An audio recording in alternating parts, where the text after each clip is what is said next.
Oloo TV en kinde makare maendi en chino mar Kuku mar Wach mikelo ni kod Oloo Mbaka. Warango weche matimore sani eri e sirikande mag gwenge kaachiel kod sirikal maduong'. Antiere kod MCA Central Karachuonyo Ward. Abro miye thuolo mondo miyo mosu kendo nyiso nyinge kaeto abro dhi nyime kod chenro machalo kamaendi. Arwaki e studio. Erokamano. Kef. Jeff. Jeff Oloo. Jeff Oloo Mbaka. Kamano. Kendo ja county. Moso gana. Jokanyana magonu erokamano. Mosu no yaore oimore uru. An iluonga ni Julius Gaya, member mar County Assembly ma Central Karachuonyo Ward, County Assembly Homa Bay. Kendo ago erokamano jo Central Karachuonyo Ward. Inege yiera 2013-2017 kendo kane gichako tiyo po yiero ma tarik 8 mar 8 higa mokalo ne gichako nwe mar Dhiatine. Erokamano ahinya Hon.Julius Gaya kendo warwaki e studio kaindi. Kwadwa chako achiel kachiel to wachako kod siasa go eko mabende osebedo kadhi nyime Homa Bay kaachiel kod weche mag dongruok. Kaka MCA mabende koro tiyo e thuolo mar ariyo, nyiswa ne nyalo wacho ni dongruok mar Homa Bay County ne kama chalo nade. Kinyalo pime kod gwenge mantiere e Luo Nyanza magin counties ang'wen. Homa Bay ni kama chalo nade? Aparo ni Homa Bay County erokamano Jeff. Homa Bay County as county government wasetemo the much we can.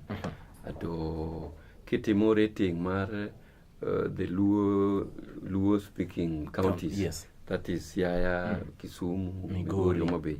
Hapa Homa Bay okrach ahinya. Nikech wan kaka nwachako county government has done a lot. And more so adwa wuoyo ma concerned my ward. Yes. We have done a lot of roads, and most roads in Central Karachuonyo are now accessible.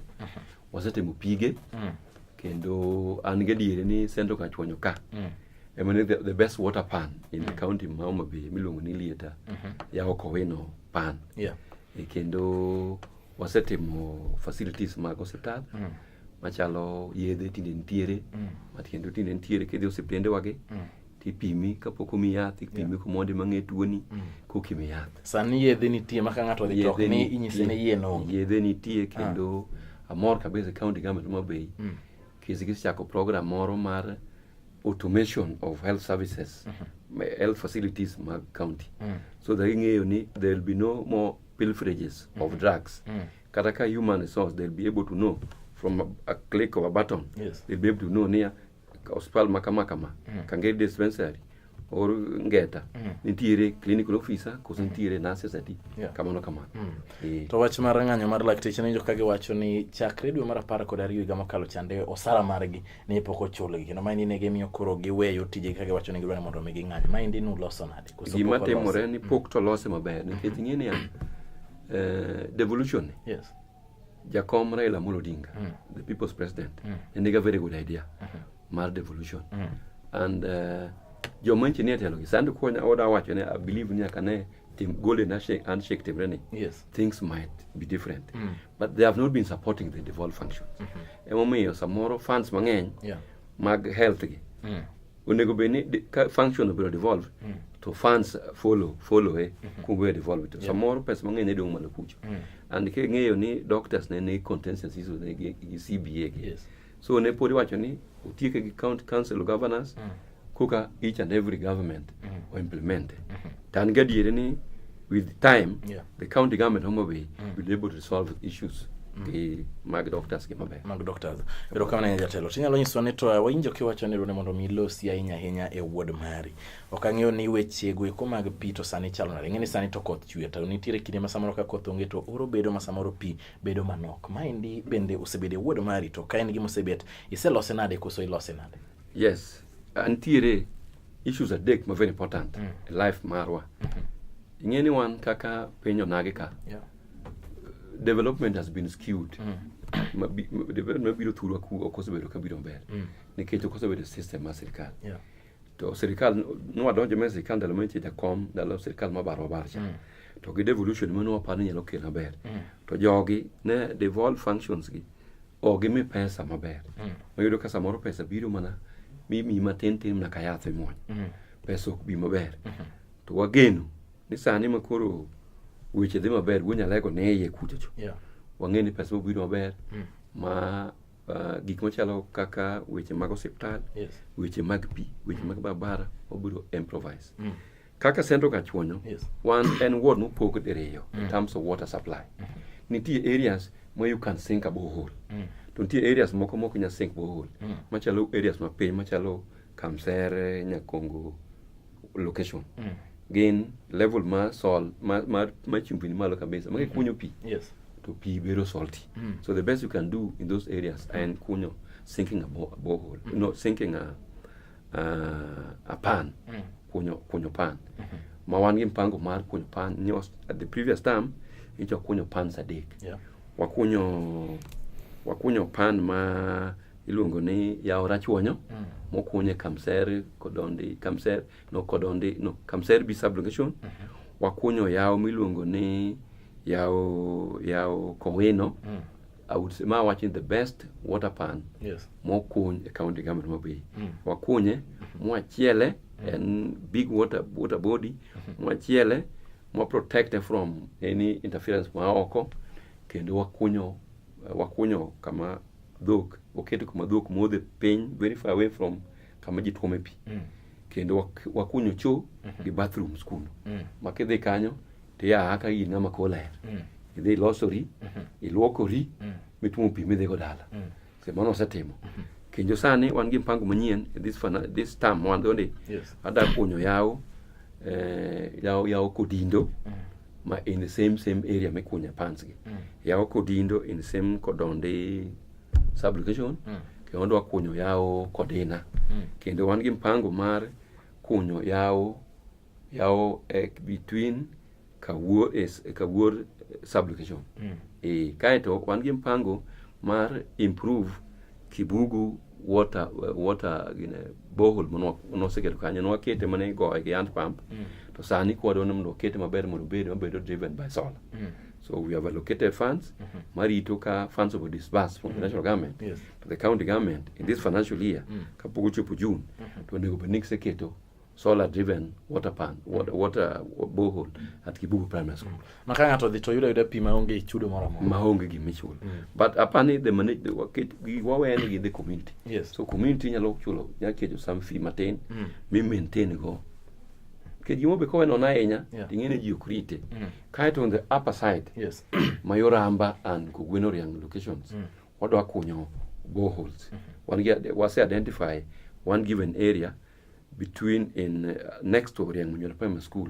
kadhe towards Abururu Kamona Bururu wadwa sing was identified the survey no team geo survey no team wadwa sing a borehole kanyo ke wadwa sing a borehole kendo machielo kanisa mar Obunga SDA Church kata moro kunyo kendo but Nyakech Primary School nikech mago areas moko nya sink a borehole ok nya kunyo water pan to nya kunyo borehole ko borehole ko pi wuok mang'eny to nya distribute to other areas Erokana nya jatelo injo kiwacho kanywero ni samoro omenda deko mabende kimi utomiyo samoro kunyal tiyo tije inyalo wacho ni kaka in ng'at mabende oseserve maendi koro tamni mar ariyo inyalo wacho nade kalore kod mano kuongo yiero mokuongo ng'eni omenda ne ubiro mano ubiro mono chopo no inyalo wacho ni tich mare osebedo kachalo nade bende en omenda mosebed ka itiyo godo ni oriti koso en mana ywak mar tuo dhok nieri ni omenda ok chopi to mosechopo matene nieri eneno ka tije osechalo nade an gima nyalo wacho ne ing'eni ji to nyaka go koko kamoro amora ma ji odak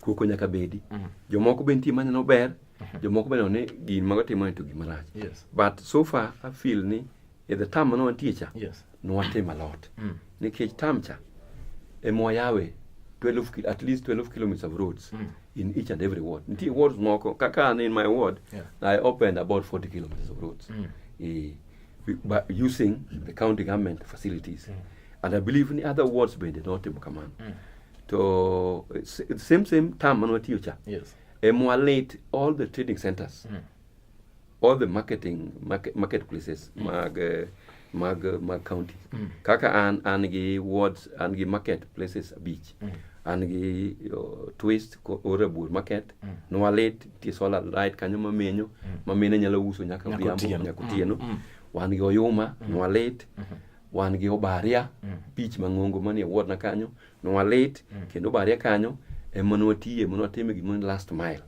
more make sure ni wa connect Kenya Power Lighting in conjunction with the county government department mar energy no alate connect all the buildings at Oyuma at Obaria gi power mo Obaria and steamer throughout ko jo thura nyacha jo simbe ginyalo timo saloon gi, ginyalo timo tim. Wan gi gin gi Siala Beach, no county government okete taya marieny nyaka otieno nyaka pinyru. Oriang Market trading center maduong' e Central Karachuonyo ward. Waketo solar light mamenyo piny nyaka pinyru. Kat Oriang bus stop waketo. At mano is not the end. Wa feel ni financial year ni. Wale wani mondo kaber to the county government or in conjunction with the Kenya Power Lightning. Oket nwa taya street light. Moa seka. To ringa kodhi nyaka Sari stage. Ma kia area moto kinegi. Oket taya ma kiwuotho kuno. To kala yuogi koro ok nyal yino. Ineno mana ler, jojuogi ok nyal lido. Ero kamano ahinya jatelo. Julius obro kawiyo matin kae to waduoge thuolo mar ariyo. Ka bende pod wadhi nyime kod menyo weche madhi nyime kaunti ma Homa Bay. An Oloo Mbaka ma indi en Kuku mar Wach.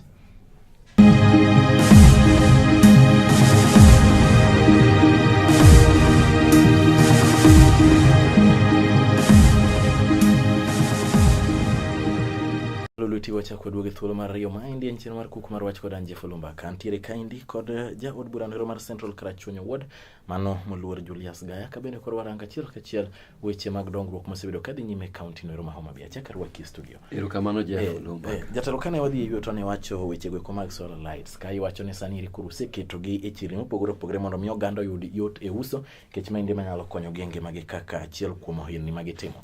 Nawinjo ka ywak nodwa biti ni ndalo moko ne ji kawo dhi to ketho muko solar go iko to gikawo paro ni gik manoketi mondo mi oti kodgi ma be pod timore.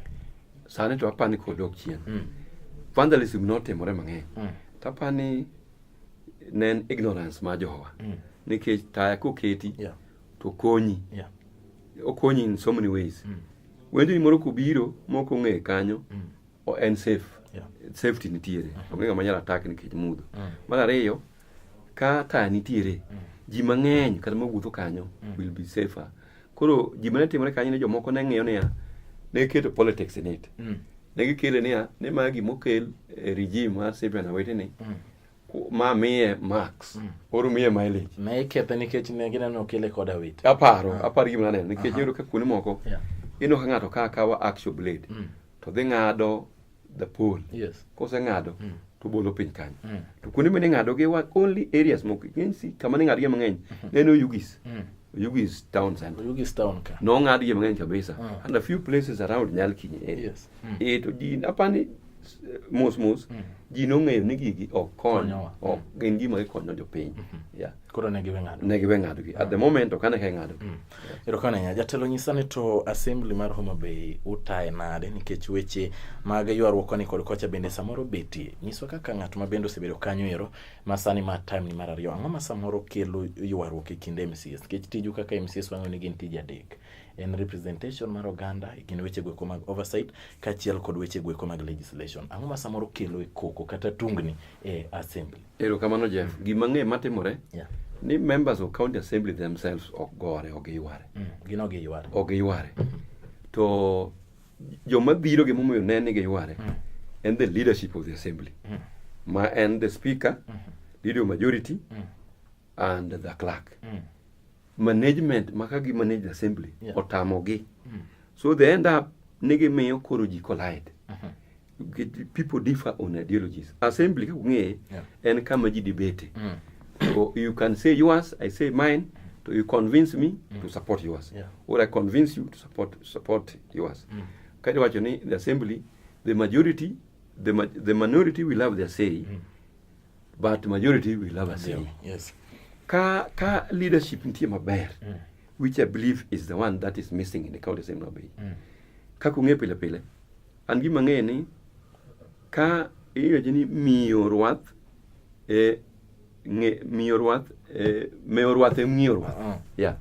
Tiania, the more maybe do experience, the more you are exposed, the more you become perfect in whatever you're doing.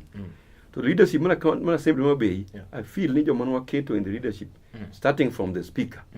I feel she doesn't have enough exposure in terms of managing the people. Same to the clerk, the same to the leader majority. The speaker, apparently the only place Musiti and Kanoa University and being a legal officer. at Maseno University.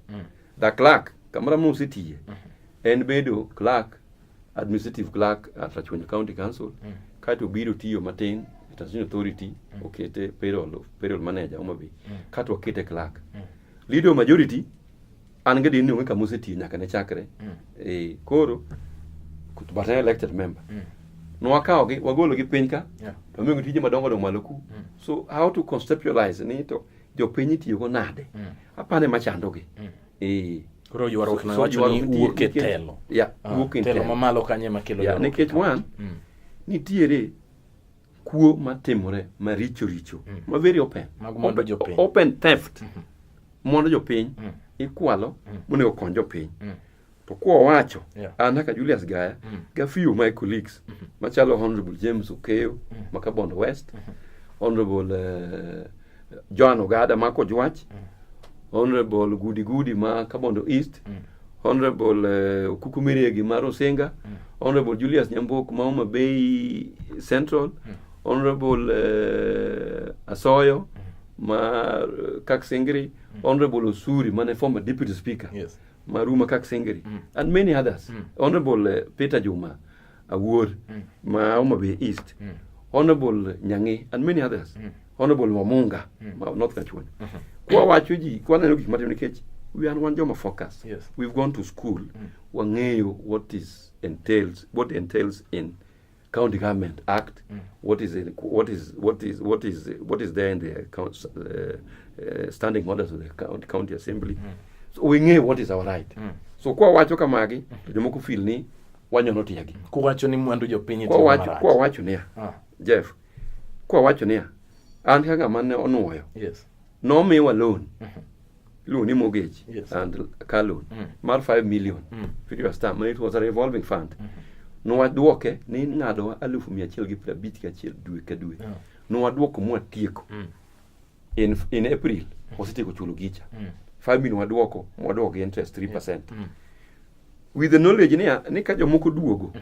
Jomo year 2017 2022. Yes. Diodo pesa kani kacha, tegembe miyogi go dichiel. Kwa dho fwenyo ni pesa ni onge. To kwa penjo, to ni mano rach. To ngama gimo penjo niya. The clerk mar assembly manage pesa cha. A clerk masane ni. The leader of majority masane ni. Emene chairman ma loans committee. Kwa penye ni pesa 325 million. Ode kanye. Makuro sano mwiwa pesa in bits ni. Yes. Pesa no di kune. Manu kwa penjo te wanyono yukaki. Machielo jo teach mati assembly. Kech one kaka members assembly okonya timu kukenda. We need the staff, more supportive staff. Matemo no research. Yes. Matemo drafting the bills and motions. To jogi are not being cared for maber. Iyudo kaka wuono ka ngato for ngato mondo you teach a county assembly. Nyaka ben no oneno tich kolandi. Yes. Mo apply, meet the requirement, obedo shortlist or team interview, ondike that position. Ondiki kaka fiscal analyst. To ngato biro all of a sudden because okay support yore mag kwelo cha. Koro goli osekondi ka executive. Kuma the law mar secondment jungeyo.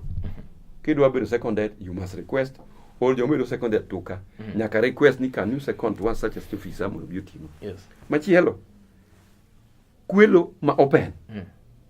Lab tablets no ne assembly no wacho ni one members and the clerks. Tablets munge nengo ne.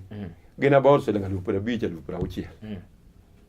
The tender committee mar assembly staff members. Ostim evaluation maber. Mo wacho ni waneno kaka ber company maka nyalo supply tablets to members at a cost of 60,000. To the clerk gijo kuoge mage modhi obedo go piny. How minutes ma the team, the procurement team osendiko. Attend the committee osendiko. To the doctor. To kose doctor, to chulo gicha from price mar tablet achiel from 60,000 shillings per tablet to 110. Kaeto okopo signature ma joka. Ka jogo fwenyo ni their signature has been forged. Mo report ke police. Ti suspend gi. Ma gichoro mar 110 gidwa nyiewa reyo koso gichoro ni ma gidwa tiyo fuko gi. Ok magida chamo. Gicho fuko gi. Koro mano kupenjo to wacho no. Kwa penjo nyono yukaki. Ni wanyono yukaki. To an kake nge an I will never be intimidated into what Adirima. I'll say the truth as it is. Nikech jopiny oyiera, and I think that's why they elected me again.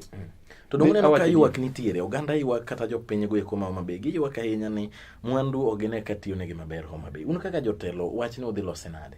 Mae momiyo wayuak kabisa ni wayuak ne party leadership. Nikech Homa Bay County Assembly. Party leadership mar ODM. Mar ODM. Ne higa mokalo tam mokucha. Koko notimore assembly ka. To kina wacho niya, ok acha telo mar mine. Yes. To anafaro ni kane nitie koko, kane speaker Dul, emne speaker Kisumu ka. Koko ne nitie assembly ma Kisumu ka, okinyi gotieno. Yeah. Wambe Homa Bay ka, ncho pano te maber no yiero Madam Speaker, Elizabeth Ayo. To ene makoro chalo gimokia gini makumo nono. So anaparo ni the leadership, that time, the party leadership, nikech it doesn't show well, oko oga well, ka counties wa magluoge. Backyard maja. Mano national party leadership ko somana mar Homa Bay. The national party leadership. Maiso ni Migosi Odinga bendo dwa kelo ka. Mo paro niya, nikech and one represent the interest of the party in the assembly. The party must sponsor. So whatever we're doing, reflect on the image of the party. We feel in the leadership of the party. Malukuju kechi, ene monego uchiu direction. Yes. They need to come down monogene to what is really ailing Homa Bay County Assembly. Nikech ng'eyo, the majority of membership of the assembly okne what we are seeing. Okne because I feel ni okosa temnege enough capacity building, which ought to have been done.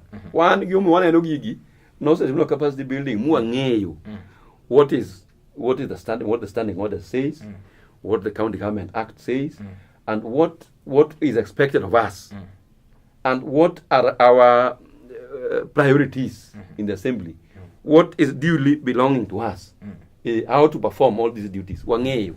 So anaparo the best thing. Yeah, the best thing. Leadership mar assembly. Yes. Needs to sit down. They need to do a soul searching. My members because members themselves, I have no problem with any leader, any member of the assembly, but I have a problem with the way they are thinking. Because the wider perspective of what is expected of them. Yes. Gaya wach ni mogik ne oganda mawuok Central Karachuonyo kaka waweyo mar Homa Bay at large. Da wacho kama.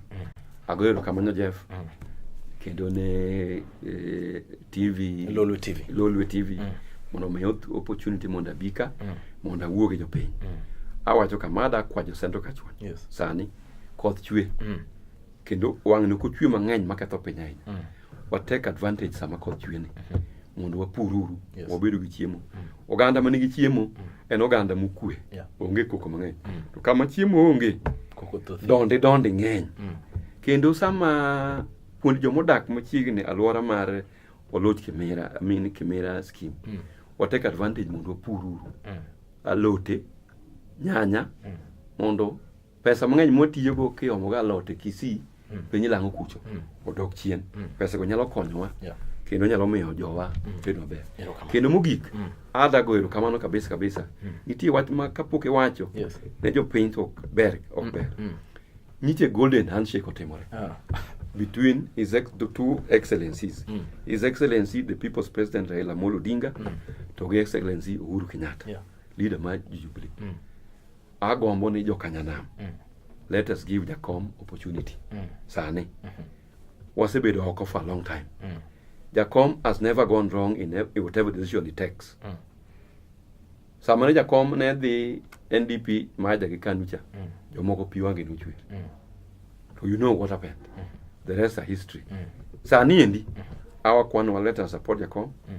Wane Jacom means well for us. Wangenge diri. Jomoko sebedo kaidho go Jacom for a long time. And to that extent, Juluo. Kinegoji, Juluo minego. Kiriembo jiti, Juluo meriembo tich. Sani, let us support Jacom. And gadieri, this corporation mochakore saneni. Biro kyo dongruok. Kinan gadieri ni pesa biro in the counties gi regularly Molo kaka sani ubiro matin. Erokamano nya moluor Julius Gaya. Wageno ni handshake no ero bende biro timore Homa Bay mondo mi mwandu jopiny kik lal kaka ywak ahinya ni mwandu jopiny lal to kigolo ywak tiwacho ni inyono iukaki. Wageno ni mano ero biro rumo nikech mwandu mag jopiny en gima nyaka tigodo e yo maler kaka ondike nikech en osuru ma jopiny ema golo ema imiyo mondo mi utine gigo kaka jotelo mag yiero. Kao kamano kawuok e Oloo TV Gaya. Erokamano ahinya. Chakora kendo maendi ne Kuku mar Wach Oloo Mbaka uritu masani.